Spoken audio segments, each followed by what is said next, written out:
இது கோவை ஜீவஜோதி கலை தொடர்பகம் பெருமையுடன் வழங்கும் மாத தொலைக்காட்சியின் அறம் செய். இந்த வாரத்தில் நம்ம ரொம்ப ஸ்பெஷலாக ஒரு நேரடி அனுபவத்தை நம்ம பெற போகிறோம்.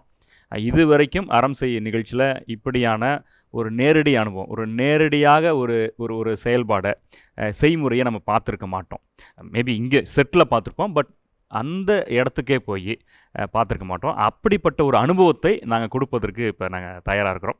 அதனுடைய ஒரு முதல்ல பார்க்க போகிறது பள்ளி அளவில் தங்களுடைய பணி செய்து கொண்டிருக்கிற, அதாவது அந்த ஸ்பெஷல் எஜுகேட்டராக ஒரு சிறப்பு நிலையில் இருக்கிற அந்த குழந்தைகளுக்கு, கற்றலில் குறைபாடு உள்ள அந்த குழந்தைகளுக்கு பயிற்றுவிக்கிற சிறப்பு ஆசிரியர் அப்படின்ற நிலையில் நீங்கள் என்ன செய்கிறீங்க அப்படின்றத எங்களுக்கு சொன்னீங்கன்னா நல்லாயிருக்கும்.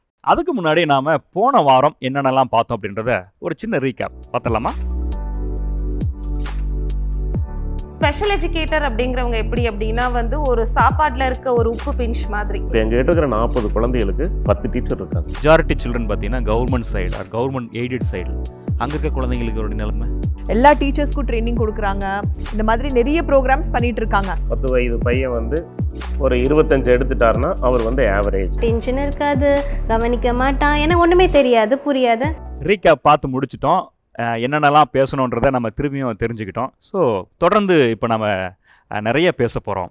வாங்க. ஸ்கூலில் ஒரு ஸ்பெஷல் எஜுகேட்டராக எங்களோட ரோல் எப்படி இருக்கும் அப்படின்னா, ஃபஸ்ட்டு இயரோட பிகினிங்லேயே, அதாவது ஸ்கூலில் குழந்தைங்கள்லாம் அந்த ஜூன் மந்த் வரத்துக்கு முன்னாடியே பிகினிங் ஆஃப் ஜூன்லேயே டீச்சர்ஸ்க்கான ஒர்க் ஷாப் கண்டக்ட் பண்ணுவோம். அதில் தான் வி ஸ்டார்ட். அப்போ டீச்சர்ஸ்க்கு எக்ஸ்பிளைன் பண்ணுவோம் என்னென்னலாம் இஷ்யூஸ் இருக்கலாம் குழந்தைங்களுக்கு. அப்படி இஷ்யூஸ் இருந்துச்சு அப்படின்னா நீங்கள் எவ்வளோ நாள் டைம் எடுத்து அதை அப்சர்வ் பண்ணலாம். வந்த உடனே ஒரு குழந்தை எப்படி தான் நம்ம ஜட்ஜ் பண்ணிட முடியாது இல்லையா? ஸோ ஒரு டைம் கொடுப்போம், like 1 month of time period. நீங்கள் இந்த குழந்தைய கண்டினியூஸாக அப்சர்வ் பண்ணுங்கள். இந்த குழந்தை ஒரு சப்ஜெக்டில் மட்டும் தான் எப்படி ரியாக்ட் பண்ணுறானா, மற்ற டீச்சர்ஸ்ட்டு எப்படி ரியாக்ட் பண்ணுறான், அந்த மாதிரியான ஒரு கண்டினியூஸ் ஃபாலோ அப் இருந்துகிட்ருக்கோம்.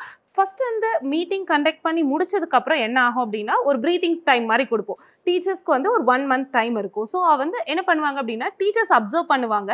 அப்சர்வ் பண்ணி நிஜமாவே குழந்தைங்களுக்கு என்னென்ன கன்சர்ன்ஸ் இருக்குது, இஷ்யூஸ் இருக்குது அப்படின்னு சொல்லிட்டு அதுக்கப்புறம் எங்ககிட்ட வருவாங்க.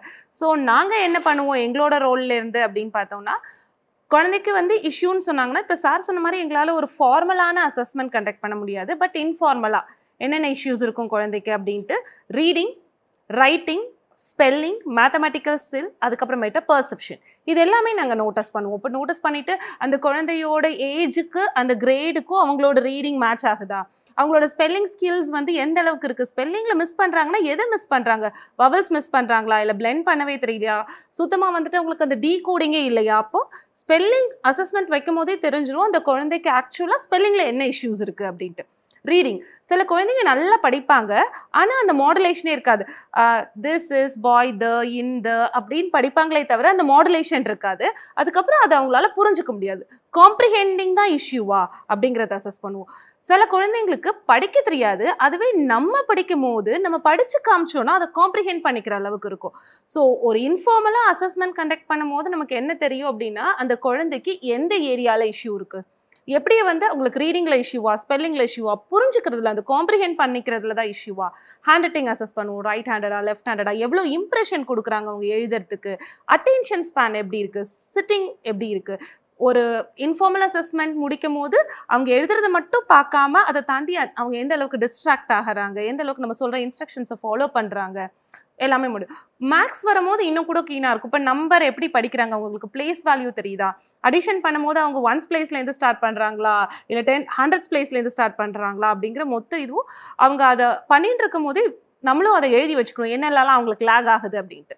இந்த இன்ஃபார்மல் அசஸ்மெண்ட் எல்லாம் முடியும் போது we will get a score of நாங்கள் என்னெல்லாம் பண்ணியிருக்காங்க, எதை பண்ண முடியல, எந்த இடத்துல லேக் ஆகுறாங்க, எந்த இடத்துல டைம் எடுக்குது, எந்த இடத்துல கைட் பண்ணால் பண்ணிக்கிறாங்க அப்படிங்கிறது வச்சு அதை வச்சு ஒரு ரிப்போர்ட் ரெடி பண்ணுவோம். அதை பொறுத்து தான் சார் சொன்ன மாதிரி ஐஇபி. எல்லா ஸ்பெஷல் எஜுகேட்டர்ஸுமே the start with an IEP. ஐஇபிங்கிறது இண்டிவிஜுவலைஸ்ட் எஜுகேஷனல் பிளான். ஏன்னா one size will not fit every ஒன்னு சொல்லுவாங்க இல்லையா, ஒரே சட்டை எல்லாருக்கும் பொருந்தாது அப்படிங்கிற மாதிரி இங்கே ஒரு குழந்தையுமே டிஃப்ரெண்ட்டாக இருப்பாங்க. அப்போ ஒரு குழந்தைக்குமான ஐஇபி டிஃப்ரெண்ட்டாக இருக்கும். எல்லா ஏரியாஸும் கவர் பண்ணுவோம். அந்த இன்ஃபார்மல் அசஸ்மெண்ட் ரிப்போர்ட்டை ரெஃபரெல்லாம் வச்சுட்டு தான் நம்மளோட ஐஇபி டெவலப் ஆகும். இப்போ இந்த ஐஇபிக்கான டைம் லைன் இருக்கும். ஒரு 5 months 6 months ஒரு டேர்ம் வரலும். அப்போ ரிப்பீட்டட் அசஸ்மெண்ட் நடந்துகிட்டே இருக்கும், அந்த குழந்தை இம்ப்ரூவ் ஆயிருக்காங்களா இல்லையான்ட்டு. சில குழந்தைங்களுக்குலாம் ஆரம்பித்த இடத்துல நிற்கிற மாதிரி இருக்கும், அதுக்கப்புறம் இவங்களுக்கு மெமரியில் இஷ்யூஸ் இருக்கிறதுனால இப்போ நம்ம ஆரம்பிக்கிற விஷயம் வந்துட்டு ஒரு 2 மாதம் கழித்து திரும்ப கேட்கும் போது அவங்களுக்கு ஃபர்ஸ்ட்லேருந்து ஆரம்பிக்கிற மாதிரி இருக்கும். ஸோ டெய்லியுமே உங்களுக்கு ஃபாலோ அப்போ ரீகால் இருந்துக்கிட்டே இருக்கணும். இன்னொன்று என்ன பண்ணலாம், ஸ்கூல் செட்டப்பில் இருக்க ஸ்பெஷல் எஜுகேட்டர்ஸ் வந்துட்டு இப்போ ஸ்கூலில் என்ன கான்செப்ட் நடக்குது, என்ன கான்செப்ட் சொல்லி தராங்கன்னு கேட்டுட்டு அதுவே வந்து இப்போ 1-on-1 செட்டப்பில் சொல்லி கொடுக்கும்போது சப்ஜெக்ட் பேஸ்ட் ரெமடியேஷன்னு சொல்லுவோம். இப்போ வந்துட்டு ஒரு பிக் பேங் தியரி அப்படின்னு ஒரு பெரிய விஷயம் இருக்குது, அது வந்து பிக் பேங் தியரி அப்படின்னு சொல்லும் போதே ரொம்ப டெக்னிக்கலாக இருக்கும். இப்போ அந்த குழந்தைக்கு அதை இன்னும் எப்படி ஈஸியாக சொல்லி கொடுக்கலாம் அப்படின்னா, ஒரு பலூன் இருக்குது, பலூனுக்குள்ளே நிறைய ஆப்ஜெக்ட்ஸ் எல்லாம் போட்டுட்டு ஊதிக்கிட்டே இருக்கலாம். ஊது நல்ல பெருசாக ஊது, ஒரு ஸ்டேஜில் அந்த பலூன் என்னவாகும், வெடிச்சிரும். ஓ இந்த மாதிரி தான் வந்து long echo the universe game into existence அப்படிங்கிறத ஒரு ரிலேட் பண்ணி சொல்லி கொடுக்கலாம். அதுக்கப்புறமேட்டு ஒரு கதையை வந்துட்டு கண்ணை மூடிட்டு யோசிச்சு பாரு அப்படிங்கும் போது அந்த குழந்தைகளுக்கான அந்த கிரியேட்டிவிட்டி, லாஜிக்கல் திங்கிங் எல்லாமே.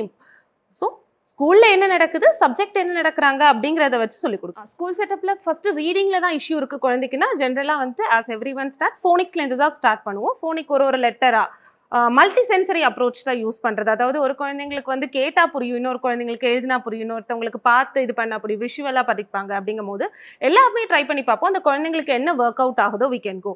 ஸோ சில குழந்தைங்களுக்கு நல்ல விஷுவலாக ஃபோட்டோகிராஃபிக் மெமரி ரொம்ப நல்லாயிருக்கும், அவங்களுக்குலாம் வந்து இந்த மாதிரி ஃப்ளாஷ் கார்ட்ஸ் எல்லாம் யூஸ் பண்ணிக்கலாம். ஃப்ளாஷ் கார்ட்ஸில் ஒரு இண்டிவிஜுவல் வேர்ட்ஸாக இருக்கும் போது என்ன ஆகும் அப்படின்னா, இது வந்து ஒரு பிக்சர் மாதிரி ஞாபகம் வச்சுட்டு அவங்க எழுதுவாங்க. சில குழந்தைங்க ஃபோனட்டிக்கலாக ரொம்ப ஸ்ட்ராங்காக இருப்பாங்க, ஃபோனட்டிக்கலாக ஸ்ட்ராங்காக இருக்க குழந்தைங்களுக்கு ஃபோனிக்ஸ் வச்சு சொல்லிக் கொடுக்கறது, பிளெண்ட் பண்ணுறது எல்லாமே. ஸோ இப்போ நம்ம ரீடிங் முடிஞ்சிருச்சு. ரீடிங் ரைட் அதாவது லெட்டர் முடியும், லெட்டருக்கு அப்புறம் வேர்ட்ஸ் போவோம், வேர்ட்ஸ்லேருந்து குட்டி குட்டி ஃப்ரேசஸ்க்கு அப்புறம் சென்டென்ஸ்க்கு அப்புறம் பேசேஜ். இதுதான் ரீடிங்கோட flow. We will start from லெட்டர்ஸ்லேருந்து பிளெண்ட் ஆகி வேர்ட்ஸ்லேருந்து அதுக்கப்புறம் ஃப்ரேசஸ்லேருந்து சென்டென்ஸ் டு பேசேஜ். இப்படி தான் ஃப்ளோ போகும். அப்போ இந்த குழந்தைய ரீடிங் என்கரேஜ் பண்ணுறதுக்காக வேர்ட்ஸ் முடிஞ்ச பிறகு அவங்க படித்த வேர்ட்ஸ்லேருந்தே குட்டி குட்டி சென்டென்சஸ். இப்போ வந்து அவங்க வந்து ஆன் காம்பினேஷனில் தான் படிச்சிருக்காங்க அப்படின்னா குட்டிய ஒரு சென்டென்ஸ் அவங்கள மோட்டிவேட் பண்ணுற மாதிரி, விச் மேக்ஸ் தெம் ஓகே என்னால் படிக்க முடியும் அப்படிங்கிற ஒரு சென்டென்ஸ் டிப்ஸ் ரெடி பண்ணிவிட்டு இது வந்து இப்படி தான் போகும். லைக் நாங்கள் என்ன சொல்லிக் கொடுக்குறோம் அதோட ஃபாலோ அப் ஆன சென்டென்சஸ். இந்த சென்டென்ஸ் படித்து முடிக்கிற குழந்தைங்களுக்கு அடுத்து என்ன போவோம் அப்படின்னா குட்டி குட்டி பேசேஜ். இந்த பேசேஜ் வந்துட்டு என்ன பண்ணுறது அப்படின்னா, பேசேஜை படிக்கும் போதே அவங்க அண்டர்லைனும் பண்ணிக்கலாம். இது வந்து ரிமூவபிள் ஷீட்ஸ் மாதிரி எரேஸ் பண்ணிக்கலாம். ஸோ இதை படிப்பாங்க, இதுக்கு ஆன்சர் பண்ணுறாங்களான்னு ட்ரை பண்ணுறது. Passage and comprehension. English reading பொறுத்தவரையிலும் எங்களோடது இப்படி தான் போகும். அப்புறம் நிறைய கிராமர் கான்செப்ட் எல்லாம் ரொம்ப ஃபன்னியாக சொல்லிக் கொடுக்கலாம் குழந்தைங்களுக்கு. இப்போ சப்போஸ் ஒரு நவுன் சொல்லிக் கொடுக்குறேன், வா நம்ம கிராமர் படிக்கலாம் அப்படிலாம் சொல்லாமல், நவுன் வா நம்ம உனக்கு ஒரு கேமரா தரேன் எடுத்துக்கோ, நீ போயிட்டு ஒரு 4 ஆப்ஜெக்ட்ஸை ஃபோட்டோ எடுத்துகிட்டு வா அப்படிங்கும் போது அந்த குழந்தை போயிட்டு என்னென்னலாம் ஃபோட்டோ எடுத்த, நம்ம எழுதலாமா, எழுத தெரியாத குழந்தைங்களுக்கு வரையலாமா அப்படின்னு சொல்லிட்டு, நீ என்னெல்லாம் ஃபோட்டோ எடுத்தியோ எல்லாத்துக்கும் ஒரு பேர் இருக்கு இல்லையா, நேமிங் தான் வந்துட்டு நவுன். அப்படிங்கிற கிராமர் அப்படின்னு நவுன் அப்படின்னு டெர்மினாலஜிக்கலாக கொடுக்காம இந்த மாதிரி ஒரு பிளேஃபுல்லாக கொண்டு போகும்போது இன்னும் கூட அவங்களோட இது நல்லாயிருக்கும். ஒரு பங்க்சுவேஷன் சொல்லித்தரோம் அப்படின்னா வந்துட்டு பங்க்சுவேஷன்ஸ்னால் எப்போவுமே கேபிட்டல் லெட்டரில் தான் ஸ்டார்ட் பண்ணணும், ஃபுல் ஸ்டாப்பில் தான் எண்ட் பண்ணணும் அப்படிங்கிறது சொல்கிறத தாண்டி நமக்குலாம் கும்ஃபு பிடிக்கும்ல, நம்மளாம் கும்ஃபு செய்யலாமா, வாங்க எல்லோரும் கும்ஃபு செய்யலாம் அப்படின்னு சொல்லிட்டு ஒரு ஆக்ஷனோட ஓகே எல்லாரும் சொல்லலாம், okay start with the capital end with the full stop அப்படின்னும் போது அவங்களும் அதில் இன்வால்வ் ஆகி கினஸ்தட்டிக்காக இருப்பாங்க. சில குழந்தைங்க ஆக்ஷனோடு படிக்கும் போது இன்னும் கூட நல்லாயிருக்கும். ஸோ அந்த மாதிரி மல்டி சென்சரியாக சொல்லும் போது ரொம்ப நல்லாயிருக்கும். ஸோ இங்கிலீஷில் இதெல்லாம் பண்ணுவோம். மேத் பொறுத்தவரையிலும் பிளேஸ் வேல்யூஸில் நிறைய காம்ப்ளிகேஷன்ஸ் இருக்கும். இதெல்லாம் வந்து ஒரு ஸ்கூல் லெவலில் பெரிய அப்பேரட்டஸாக வாங்காமல் நம்ம டீச்சர்ஸ் வச்சு ரிசோர்ஸ் பண்ணுறதுக்கான இது. ஸோ இது வந்து பிளேஸ் வேல்யூ, இது மாதிரி இது வந்து சிம்பிள் ரிசோர்ஸ் நம்மளே பண்ணிடலாம் இல்லைங்களா. ஸோ இதை வச்சுட்டு 1's place 10's place இப்போ நம்ம படிக்கலாம். வாட் இஸ் திஸ், இப்போ 1000 இருக்குது, 100s இருக்குது, அப்போ 2321. அப்போ நீங்கள் வேறு நம்பர் எடுங்க, 8421 எடுங்கன்னா அப்போ 1000s வேல்யூ பார்த்து எடுப்பாங்க. So this gives a connect. Okay 8421 அப்படிங்கிறது ஒரு நம்பர் மட்டும் இல்லை, அதை எப்படி நான் ரிலேட் பண்ணலாம். ஸோ இந்த மாதிரியான விஷயங்கள் வந்துட்டு, அதாவது நம்மளை சுற்றி இருக்கிற ரிசோர்ஸஸை வச்சு நம்மளால் அந்த குழந்தைங்களுக்கு சப்ஜெக்ட் ரிலேட்டடாக என்ன பண்ண முடியும், இதுதான் நாங்கள் ஸ்கூலில் பண்ணிகிட்ருக்கோம். ஸ்கூலில் ஸ்பெஷல் எஜுகேட்டர்ஸாக இருந்துக்கிட்டு இன்னும் என்ன பண்ணலாம் அப்படின்னா, இந்த குழந்தையோட ஸ்ட்ரென்த் என்ன, மேம் சொன்ன மாதிரி அந்த குழந்தைக்கான ஆப்பர்ச்சுனிட்டி கொடுக்கணும் இல்லையா. அந்த ஒரு சில குழந்தைங்களுக்கு ரொம்ப லைக் ஒரு ஸ்டூடெண்ட் இருக்காப்புல எந்த அனிமலோட பிக்சர் காமிச்சாலும் அவங்களால பேர் சொல்ல முடியும். It's not a common animals கிடையாது. டைனோசரோட வெரைட்டிஸ் என்ன காமிச்சிங்கனால பேர் சொல்லுவா, என்ன பேர்ட் எக்ஸாட்டிக் பேர்ட்ஸ் காமிச்சிங்கனால பேர் சொல்லுவா. அவங்களோட memory will be very good, அந்த பிக்டோகிராஃபிக் மெமரி. அந்த மாதிரி அந்த டீச்சர்ஸ் கூட கனெக்ட் பண்ணி சொல்லுவோம், இதுதான் இந்த குழந்தையோட ஸ்ட்ரென்த், இதுதான் இந்த குழந்தையோட கன்சர்ன், இதெல்லாம் ட்ரை பண்ணி பாருங்க, நாங்கள் இதை ட்ரை பண்ணோம், ஒர்க் அவுட் ஆகுது, நீங்களும் ட்ரை பண்ணுங்க. அடுத்தது பேரண்ட்ஸை கூப்பிட்டு பேசுவோம், மேம் இதெல்லாம் தான் ஒர்க் அவுட் பண்ணிட்டு இருக்கோம். இந்த மாதிரி போகும்போது அட்லீஸ்ட் அந்த யாருன்னே தெரியாத இருக்க குழந்தைக்குள்ள என்னெல்லாம் ஸ்ட்ரென்த்ஸ் இருக்கு, என்னெல்லாம் கன்சர்ன்ஸ் இருக்கு அப்படிங்கறது ஒரு லைம் லைட்டுக்கு கொண்டு வரலாம். Everyone it's like to make a small change, அந்த குழந்தையோட லைஃப்ல ஒரு சின்ன ஸ்பார்க், ஒரு சின்ன சேஞ்ச் கொண்டு வரது. ஓகே, இது வந்து நீங்கள் ஒரு ஸ்கூல் லெவலில் முடியுன்ற சூழ்நிலையில் இந்த இதெல்லாம் செய்கிறீங்க. இதுக்கு அடுத்தது இதை தாண்டி ஸ்கூலில் முடியல அப்படின்னும் பொழுது we need a special area இல்லையா, நமக்குன்னு அதுக்குன்னு தனித்துவமான ஒரு இடம் தேவைப்படுது, தனிப்பட்ட ஒரு கவனம் தேவைப்படுது. அப்போ அந்த பள்ளி சூழலிருந்து நம்ம அவங்கள தாண்டி ஒரு தனியாக அதுக்குன்னு இருக்கிற ஒரு இடம். இப்போ வந்து சார் உங்களுடைய காக்னிட்டோ அகாடமி, அதாவது இந்த மாதிரியான குழந்தைங்களுக்கு யார் லேர்னிங் டிசேபிலிட்டியில் இருக்கு, எல்டி அப்படின்னு சொல்கிற கற்றலில் குறைபாடு உள்ள குழந்தைங்களுக்கு நீங்கள் அப்படிப்பட்ட குழந்தைங்க உங்கள்கிட்ட வரும்பொழுது நீங்கள் ஃப்ரம் த இனிஷியல், அதாவது ஆரம்ப நிலையிலேருந்து அவங்கள எப்படி நீங்கள் வந்து அவங்களுடைய நுண்ணறிவை வந்து டெஸ்ட் பண்ணுவீங்க, அதுக்கு அடுத்த நிலை அவனை எங்கே அடுத்தது கொண்டு போவீங்க, அப்புறம் அது ஸ்டெப்பில் இருக்குல்ல அதெல்லாம் வச்சுருப்பீங்க தானே, அதை வந்து நாங்கள் நேயர்கள் நாங்கள் ரொம்ப ஆர்வமாக இருக்கோம் அதை தெரிஞ்சுக்கிறதுக்கு. அது இங்கே இல்லை, உங்கள் இடத்துல போய் அங்கே இருக்கிற அந்த இது ஏன் அப்படி நாங்கள் செய்யணும் அப்படின்னு நினைக்கிறேன் அப்படின்னா, நிறைய பெற்றோர்களுக்கு வந்து ஸ்கூலுக்குள்ளே வந்துட்டால் பிரச்சனை இல்லைங்க, என் குழந்தை வந்து எல்லா குழந்தையோட சேர்ந்து ஒன்றா வண்டியில் போய் அது அங்கே எங்கே தனியாக உட்காந்து படித்தாலும் சரி, ஏதோ ஒன்று படித்தாலும் சரி, திருப்பி வீட்டுக்கு வரும்பொழுது அதே ஸ்கூல் வேனில் வந்துடுறாங்க, பொதுவில் இருக்கிறாங்க. ஆனால் இப்படி தனியான கவனம் தேவைப்படுகிறது அப்படின்னு சொல்லி ஒரு இடத்துக்கு தனி பயிற்சியாக கொடுக்கக்கூடிய இந்த மாதிரி அகாடமிக்கு அந்த குழந்தைங்களை நம்ம சேர்க்கும் பொழுது அந்த பெற்றோர்களுக்கு ஒரு ஒரு ஒரு கவலை இருக்குது. என்ன கவலைன்னா, நான் ஒரு பேரண்ட்டிட்ட கேட்டேன், இப்போ நம்ம கவர்மெண்ட்டில் பார்த்திங்கன்னா சைல்டு கேர் சென்டர் இருக்குது, இப்படி இருக்கிற குழந்தைங்களை வந்து அங்கே அனுப்புவாங்க. இப்போ எங்கள்கிட்ட வந்து இருப்பான், அட்டண்டன்ஸ் எங்கள்கிட்ட இருக்கும், பட் வந்து குழந்தைங்க அங்கே ட்ரைனிங் அனுப்புவாங்க. நிறைய பேரண்ட்ஸ் வந்து ஒரு வித்தின் 1 மந்தில் திருப்பி கூட்டிகிட்டு வந்துடுறாங்க. ஏன்னா அவங்களுக்கு அங்கே அந்த சூழல் பிடிக்கிறதில்ல, சரியான கவனிப்பு, அதை நம்ம பெருசாக பேச முடியாது, ஒருவேளை அவங்க மிரட்டுறதாவோ இது என்னன்னு தெரியல, அந்த குழந்தை அங்கே போக பயப்படுது, அங்கே என்ன நடக்குன்னே தெரியல, அது மாதிரி இப்படி இருக்குமோ அப்படின்னு ஒரு பயம் இருக்கும்ல, அப்படி கிடையாது. அப்படின்றதுக்காகத்தான் உங்கள் இடத்துக்கு இப்போ நாங்கள் நேயர்களை கூட்டிகிட்டு போக போகிறோம். ஸோ வித் யுவர் பர்மிஷன் நாம் உங்களுடைய அகாடமிக்கு போகலாமா சார்?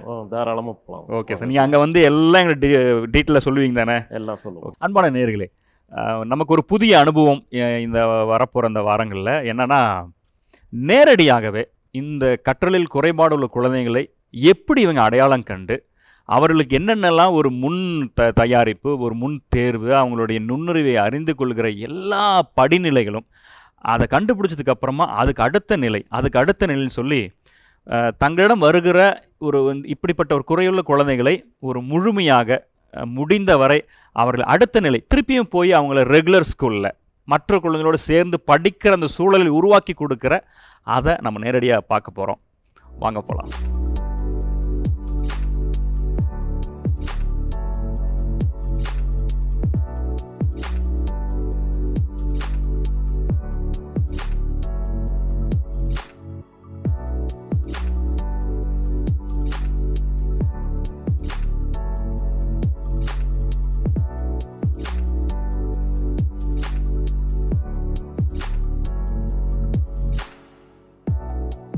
This is Shamla. நான் வந்து ஆத்யாவோட அம்மா பேசுகிறேன். ஆக்சுவலி இங்கே பார்த்தீங்கன்னா வந்து ஆத்யா இங்கே 2 இயர்ஸாக ஷீஸ் இங்கே படிக்கிறான்.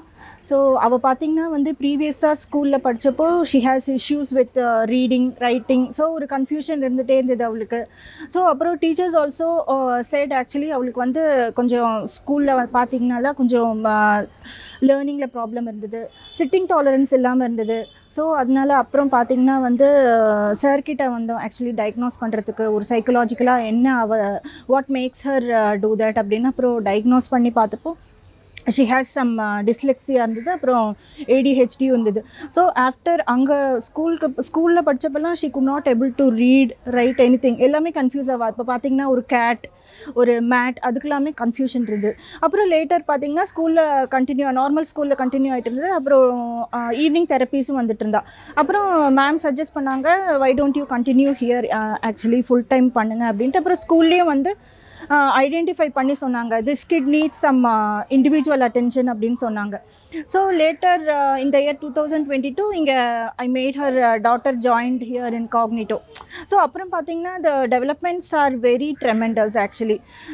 She could be able to read write, everything was proper actually. இப்போ பார்த்தீங்கன்னா Aadhya is totally out from 2 years முன்னாடி எப்படி இருந்தாங்களோ இப்போ பார்த்தீங்கன்னா வந்து நல்ல டெவலப்மெண்ட் ஆக்சுவலி. வந்து இப்போ பார்த்தீங்கன்னா she is 8 years old, but இப்போ ஒரு 10 yearsக்கு உண்டான ரீடிங் ரைட்டிங் எல்லாமே பண்ணுறாங்க. So I thank all the team members of Cognito actually. இங்கே டீச்சர்ஸ் எல்லாம் they are doing a very tremendous job actually.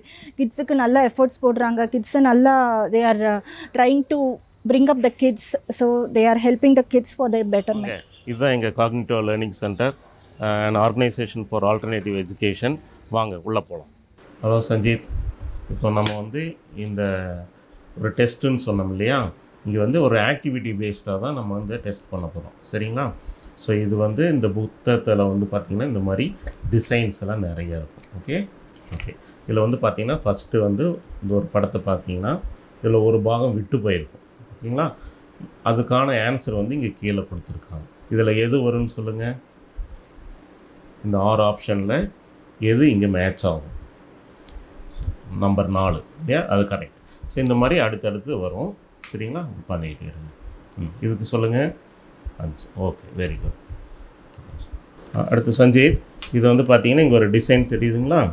Okay, இந்த டிசைன் மாதிரியே இந்த பிளாக்கில் செய்யணும். இங்கே ஒரு 4 பிளாக் இருக்குது, ஓகேங்களா? ஃபஸ்ட்டு வந்து நான் செஞ்சு காமிச்சிட்றேன்.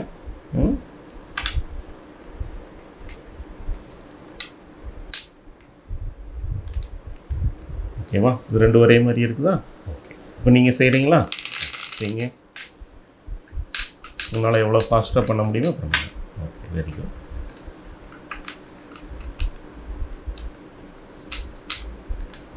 Okay, very good. அடுத்து சஞ்சீத், இந்த பிக்சர் பார்த்தீங்களா? இதில் வந்து பார்த்தீங்கன்னா இங்கே ஒரு ஆப்பிள் இருக்குது, கீழே வந்து செரிஸ் இருக்குது, இங்கே ஒரு கொஸ்டின் மார்க் இருக்குது. இங்கே வந்து எது வரும்? இங்கே இருக்கிற 5 ஆப்ஷனில் இது இங்கே எது மேட்ச் ஆகும்? நம்பர் 1 கரெக்ட், ஓகேங்களா? ஸோ இது மாதிரி ஆரம்பத்தில் கொஞ்சம் ஈஸியாக இருக்கும், போக போக கொஞ்சம் டஃப்பாக இருக்கும், பொறுமையாக பார்த்து சொல்லுங்கள். ஓகே, இங்கே என்ன வரும்? Yellow, correct. Okay, very good. நான் அனிதா அமரை. அண்ட் இப்போ சார் வந்து ஃபஸ்ட்டு வாசி வெஷ்லஸ் டெஸ்ட்டு ஐக்யூ டெஸ்ட் பண்ணியிருப்பார். இது நெக்ஸ்ட் ஸ்டேஜாக நான் வந்து ஸ்பெல்லிங் அண்ட் ரீடிங் செக் பண்ண போகிறேன். குழந்தைகளோட அசஸ்மெண்ட் பார்க்க போகிறேங்க. இப்போ ஃபஸ்ட்டு ரீடிங் பார்க்க போகிறோம். இந்த ஆர்டரில் இதை ரீட் பண்ணுக்கண்ணா. லவுடா, நல்ல லவுடா. இந்த order first one. Tree school, light set. சத்தமா, சத்தம். நான் மேலே கை வச்சிருக்கேன், இந்த வேர்டு மேலே பார்த்து.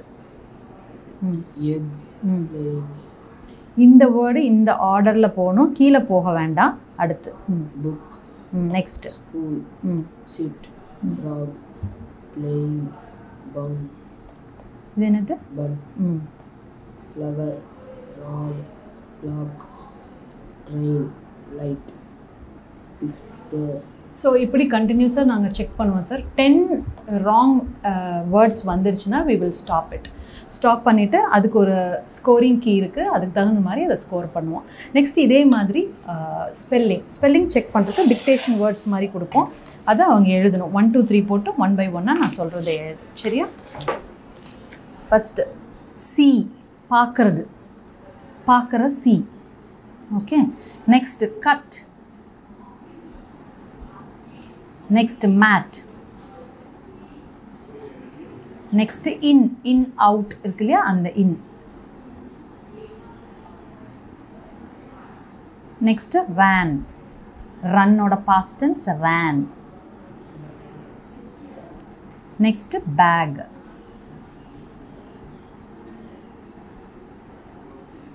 Next 10. Next hat. Okay. So next வந்து இப்போ நம்ம டிக்டேஷன் மாதிரி வேர்ட்ஸ் ஸ்பெல்லிங்க்கு கொடுப்போம்.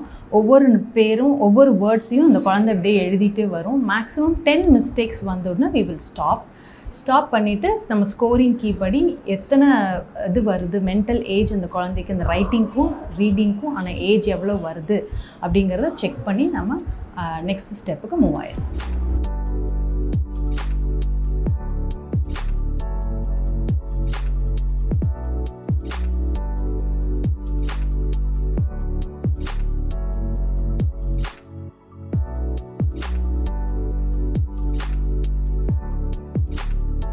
நான் சோஃபியா, சைக்காலஜிஸ்ட் கம் ரெமிடியல் தெரபிஸ்ட்டுங்க.